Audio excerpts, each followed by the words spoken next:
right now, as you guys know, you see the headlines, interest rates are above 7% for, let's say, a 30-year fixed mortgage. They're pretty high.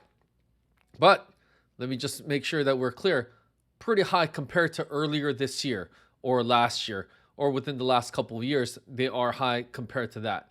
So let's first start off with that. Can I still buy a home, or should I still buy a home now, or should I wait for the interest rates to drop? So let me address this with 2 points that I think a lot of people are missing here. So the first thing is this. Back when the interest rates were low, when they were in the high twos, low threes even, there were multiple offers on properties. Lines were literally out the door around the block at some homes for open houses just to get into the house to do a tour. People were getting outbid all the time. There were offers being accepted at 50, 60, even at times over $100,000 above asking. I've seen over $200,000 above asking price with, physical inspections contingencies removed, loan contingencies, appraisal contingencies, all removed. So the buyer was going into these transactions with a tremendous amount of risk. Now, why were they doing that? Because they wanted to get into a home with a low interest rate, the low threes, high twos, mid twos. That's what they were looking to do. They wanted to take advantage of that. So what happens if you're going to say, hey, I want to wait for the interest rates to drop again? What do you suppose may happen if the interest rates were to drop to lower levels? It's not going to get down to the twos or the low threes. Let's just make sure we're clear on that. It took a global pandemic for the interest rates to get to that level. But let's say it goes down to the fives, even the mid fours. What do you suppose will happen? Well, I'll tell you what the experts are saying, what I really believe will happen when it gets down to that level. And we're expecting for that to happen sometime next year. So let's see by mid spring or summer next year, interest rates drop down to 4.5%. What I see happening is you're going to have a flood of buyers getting into the market to buy a home at that rate because, number one, the perception of it is it's low compared to where it was in the sevens, in the high sevens. Number two, they want to make sure that they can get into a home before they think it might go back up again. So they want to make sure, oh, wow, the interest rates are dropping. What's going to happen? Let's sound the alarms. Let's get into a home now.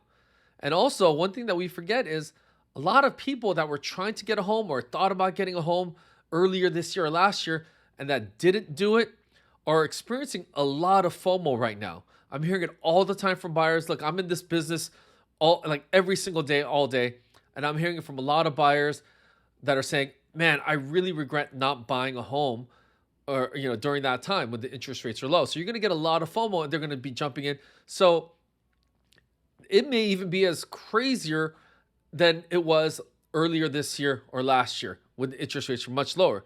So keep that in mind. If you want to wait to buy a home for the interest rates to drop, yes, interest rates will drop, but you can expect home prices to be far higher than they are now. And right now we're getting buyers in with closing cost credits.